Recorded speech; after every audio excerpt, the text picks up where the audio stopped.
Hey guys, Chris of the Polish Geek, and welcome to the review of The Running Man, an adaptation of one of Stephen King's lesser-known books, as well as a remake of a campy 80s action movie with Arnold Schwarzenegger. Even though outside of the title and I guess basic premise and character names, the two movies have almost little in common with each other, and if it wasn't for the title and being advertised as a remake, then I would never ever even make connections between the two, because the first thing I'm gonna say about this movie is that the biggest compliment I can give it is that it's pretty entertaining, but this is certainly not the type of movie I'll ever be watching again.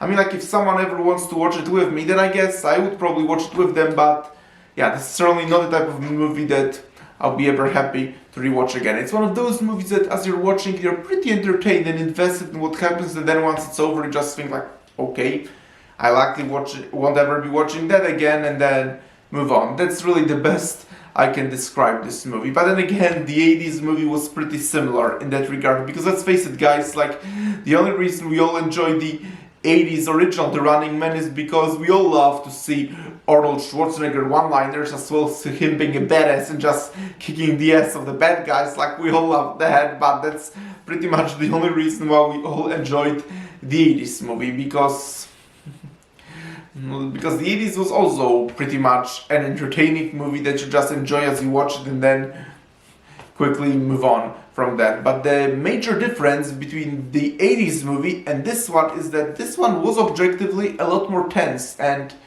there was a lot more intensity here, and certainly much more suspenseful. And from what I also heard, that this is apparently much more faithful to the original Stephen King novel, outside of the ending. We'll talk of that later, but yeah, because the original 80s movie, it was hard to really feel any tension or suspense, because come on, it was Arnold Schwarzenegger. It's like, you can't beat Arnold Schwarzenegger, but here it was more like a regular guy. So as a result, all the dangerous people chasing him and all, it was much more suspenseful, as I said, and you actually did very much fear about what might happen to him. That said, as I've been saying, the best compliment I can give the movie, sadly, is that it's entertaining. Because it's a shame too, because the premise of the movie is actually quite interesting, and it's so relevant to the modern day, because the basic premise is that United States lives in a authoritarian dystopia, and it's basically ruled by major corporations, and the public is controlled by the mainstream media. So if that doesn't sound relevant to the modern day, and not just in the United States, but so does Western Europe, and a lot of the Western world is very much controlled by the mainstream media. So yes, the United States is controlled by major corporations and the mainstream media, and then to keep the public basically distracted from that, the intense game, the show called The Running Man, in which some citizens are basically hunted down for sport, and the public watches that show on TV, that basically to keep the public distracted. So yeah, the premise, with the exception of the running show program, but other than that, it sounds disturbingly real and very relevant now. But at the end of the day, the movie ends up just being an entertaining and forgettable action movie, and this is a perfect example of a movie that's very much should go straight to streaming, like in contrast to Frankenstein, that should have had a worldwide theatrical release. Like, this is the movie to go straight up to streaming, like, not Frankenstein, oh my gosh, but unfortunately that was the case. And as I said, the action scenes of the movie were actually pretty good. At least some of the action scenes were pretty good, and you are invested at the end of the day what happens with the main character and all that. But at the end of the day, it does end up being a pretty predictable and cliche movie. And I also wasn't particularly fond of the villains in this movie, especially that all the hunters that are chasing after the main character trying to kill him, like, they don't feel like they are that much of a big threat at all, honestly. And that's largely, I think, because of the way the script is written, but it almost feels like the movie keeps telling you they're such a big threat, but whenever they show up on screen, I just didn't see that personally.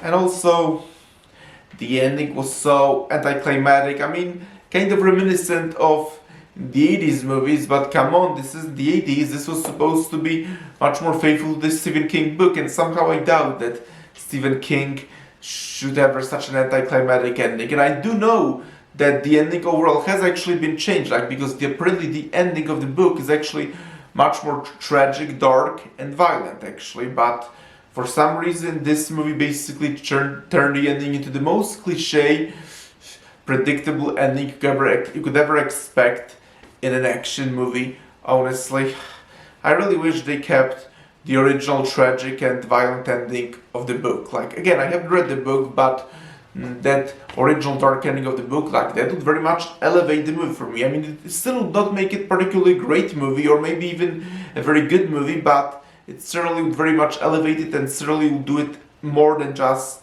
entertaining. Like, it certainly would make you think a lot more and all that. But nope, they just decided to turn the ending into basically a cliche B campy 80s action movie ending.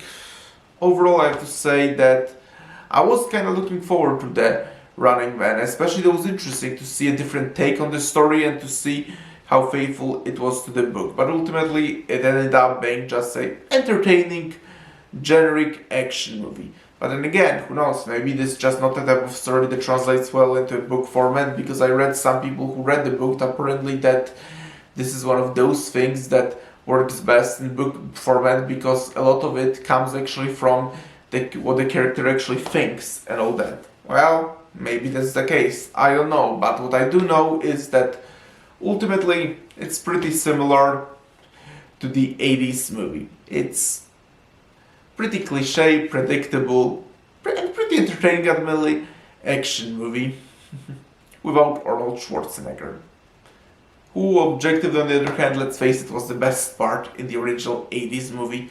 So, thank you all of you for checking out this review. Press the like button, please subscribe to this channel, and I will talk to you soon in another video.